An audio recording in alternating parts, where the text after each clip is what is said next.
we go. Let us return now to our top story. Donald Trump is accusing the father of a slain Muslim American soldier of viciously attacking him.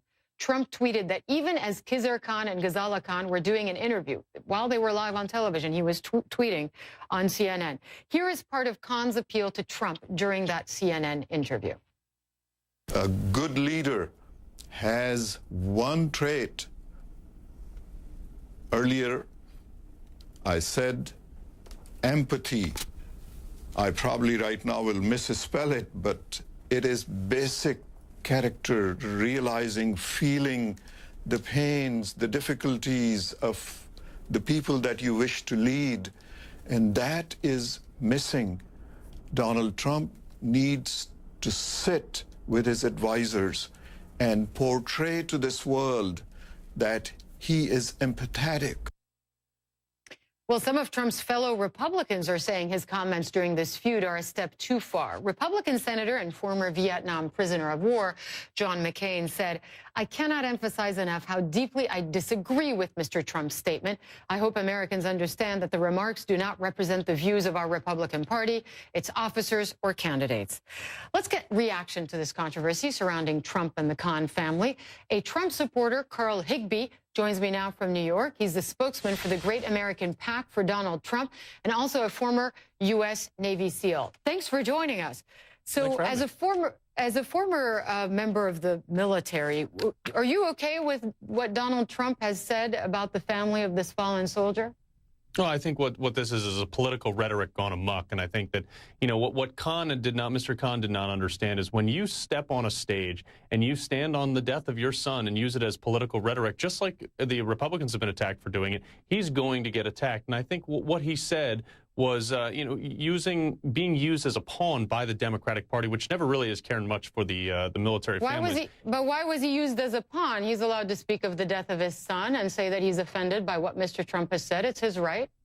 It is absolutely his right. Why does that mean he's being used as a pawn?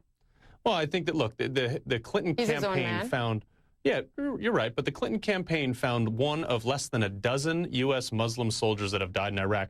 Why didn't they pull up one of the, I don't know, other 4,000 dead families? Why did it have to be a Muslim? I guess the question is, why not use the Muslim parents of a fallen soldier? What's the problem with that? Because they don't represent the majority of the fallen. And if they really cared about the troops, rather than their own political agenda of the pro-Muslim rhetoric that the Democratic Party has been pushing, despite the fact that we are fighting radical Islamic terrorism, I think that they would have brought someone other than a Muslim family up there. But I don't understand your logic. Only members of representing the majority of the parents of fallen soldiers should speak at political conventions? No, I'm not saying that at all, but I'm saying that Mr. Kahn was used as a political pawn. No, but you're saying they don't represent the majority. That was your logical argument. There was less than 12 U.S. service members that were Muslim killed in this entire conflict, and they found one of them to put on their podium rather than using any one of the other 4,000 families. I think what's happened here... What's the problem with that? Well, I think that it's characteristic of a Democratic Party who is happy to use any type of diversity to push their agenda at the expense of anybody. Look, Mr. Kahn's son died honorably. He served honorably, and he saved people's lives, according to the story of what's going on here. But the fact is, we don't know if his son would agree with this, and to stand on his son's back and use that to attack Donald Trump, I think is a little disturbing in itself.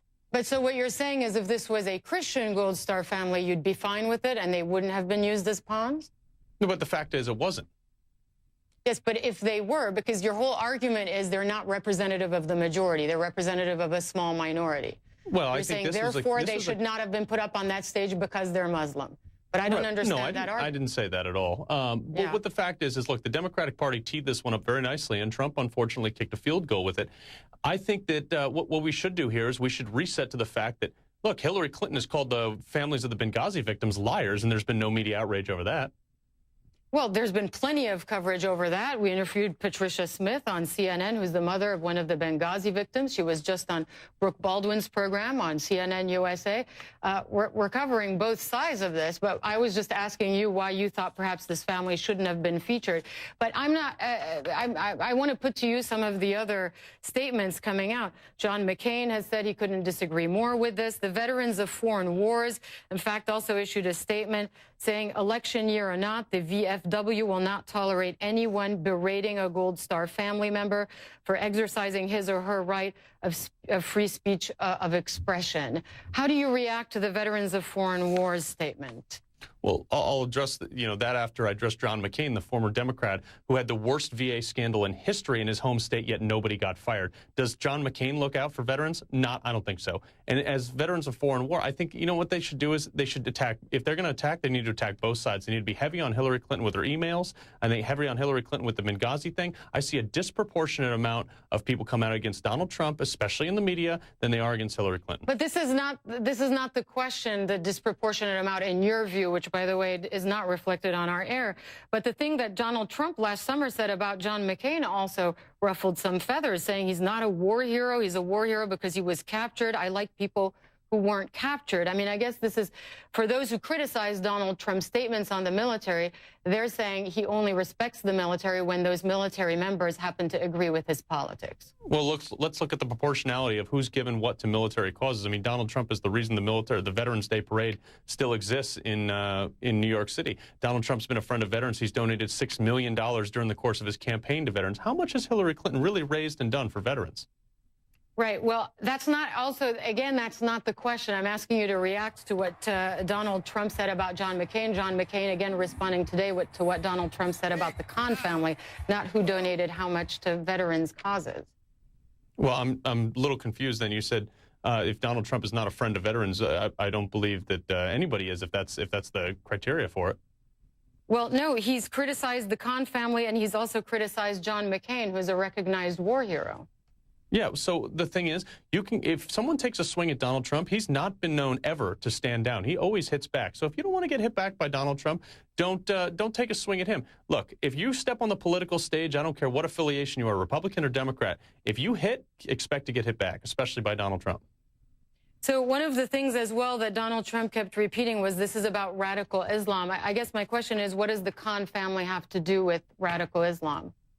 Well, I think what happened is the Kahn family was brought onto that stage because of Donald Trump's comments regarding the Muslim ban. And they said that, their son would not have gotten to serve. And you're right. If that ban had been in place 30, 40 years ago, then the Kahn family would not have been allowed, or the son of Mr. Kahn would not have been allowed to serve. That is correct. But also, that's less than a dozen people that would have been not allowed to serve in this U.S. military that have died as Muslims. So I think that the overall thing... So you're okay with the 12 people not serving if it means putting a Muslim ban up? You think it's a good idea? If it means protecting the United States, absolutely. I would sacrifice letting 12 people serve during a conflict that's killed almost 4,000. Yeah, I would say that if we are going to... And look, Donald Trump has since refined that. He said, look, countries where Muslim extremism is coming from, to include France and Germany right now. You're okay with French and German immigration being limited into the United States, as well as immigration from all Muslim countries? Heavily scrutinized. No. Heavily scrutinized. All countries that have... Okay. All right. Well, thank you very much, Carl Higbie, a Trump supporter, for joining us from New York. We really appreciate your time. Thanks for being on CNN. We'll have a lot more on this story. And